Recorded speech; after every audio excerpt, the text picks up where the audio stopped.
Terima kasih Anda masih menyaksikan Breaking News TV One. Pemirsa, kami akan kembali mengajak Anda untuk melihat bagaimana kondisi terkini jalannya sidang peninjauan kembali atas kasus pembunuhan Vina dan Eki yang saat ini beragendakan mendengaran saksi ahli hukum pidana Prof. Muzakir.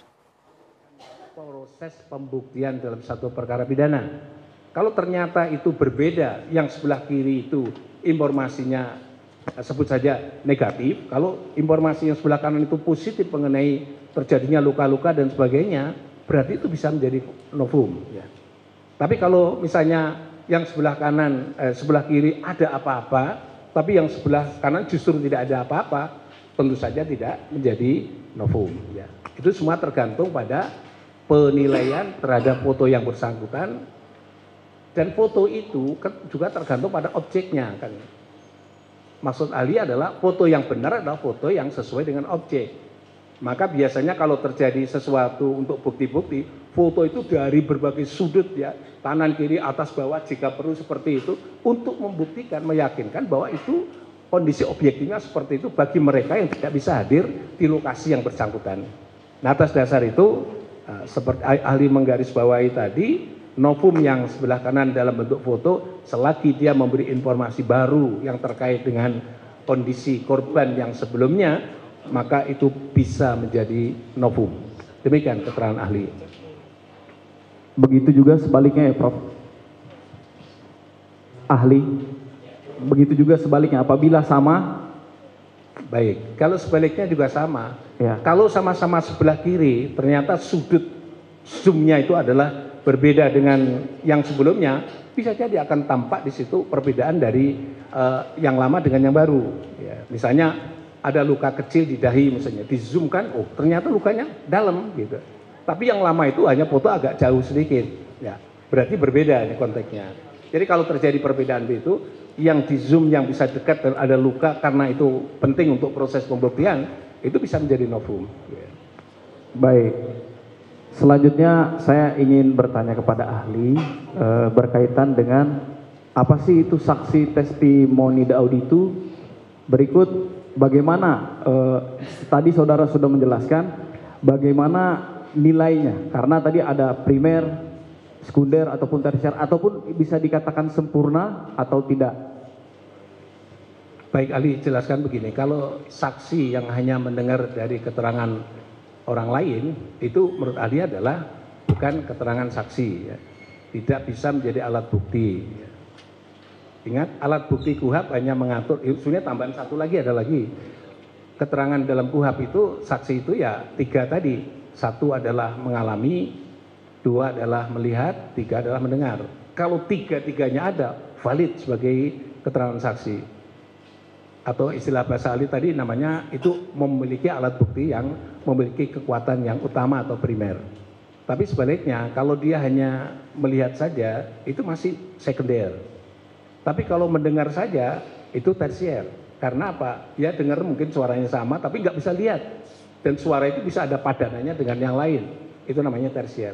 Tapi kalau dia mendengar saja, dari mendengar, dan itu hasil omongan orang lain bahwa dia mendengar suara itu namanya adalah saksi yang diperoleh dari orang lain, tidak dengan diri sendiri. Dalam konteks KUHP itu tidak dapat menjadi alat bukti. Tapi dalam praktek semestinya hal seperti itu menjadi petunjuk dalam proses pengumpulan bukti, bukan alat bukti petunjuk ya, itu petunjuk dalam pengumpulan alat bukti bagi penyidik untuk mengumpulkan suara-suara itu dari mana agar supaya keterangan kesaksian mengenai suara itu menjadi alat bukti yang primer, sekunder, paling tidak sekunder atau tersier. Jadi menurut ahli demikian. Sehingga kalau itu ternyata hanya 1 orang saksi, hal yang menerangkan tentang itu tidak di backup oleh alat bukti yang lain, maka di dalam hukum KUHP dikatakan keterangan seorang saksi saja tidaklah cukup untuk menyatakan bahwa suatu perbuatan pidana itu terjadi. Demikian juga keterangan pengakuan dari seorang terdakwa saja itu tidak bisa, tak ada didukung dengan alat bukti yang lain, itu tidak bisa menghukum seorang terdakwa. Jadi kalau itu keterangan saksi keterangan satu orang saksi saja, maka oleh KUHAP dikatakan bukan sebagai alat bukti dalam perkara pidana. Demikian. Baik, saya lanjutkan. Bagaimana kalau saya seandainya menonton YouTube, terus saya mengajukan di persidangan bahwa itu adalah bukti dari saya, bukti baru. Kemudian, apakah yang saudara jelaskan tadi berlaku hanya untuk hukum acara biasa atau upaya hukum luar biasa? Baik, Ali jelaskan. Tadi sebenarnya Ali yang pertama tadi sudah menjelaskan. Apakah foto saja sudah cukup? Ya, sesungguhnya foto itu ada alat bukti sekunder. Yang primer itu apa? Yang memegang jenazah itulah yang primer. Jadi gitu. Jadi kalau pemegang jenazah primer, kebetulan ada CCTV-nya, di copy, di foto begitu, ya itu adalah alat bukti bahwa memang benar. Dokter tadi memeriksa dan itu memegang jenazah adalah benar. Maka keterangan yang disampaikan oleh dokter valid. Karena apa? Ada bukti sekundernya, namanya adalah foto. Jadi dalam proses PK itu hierarki pembuktian menurut Ali ya seperti itu. Bukan hanya PK, perkara pokok pun juga sama. Kalau Ali menerangkan ya sama seperti itu, bahwa harus ada alat bukti yang memiliki kekuatan pembuktian yang primer untuk dua alat bukti terkait dengan tindak pidana, dan harus ada dua alat bukti primer yang memiliki kekuatan pembuktian yang primer untuk menyatakan seseorang itu sebagai pelaku tindak pidana. Jadi kalau begitu, kalau hanya orang ngomong bahwa oh, dia melakukan, belum menjadi alat bukti. Ya. Karena hanya satu orang yang ngomong seperti itu. Tapi kalau orang ngomong tetap harus dengar. Tapi itu sebagai bukti petunjuk bahwa diduga orang itulah yang melakukan tindak pidana, maka dia harus diproses lebih lanjut.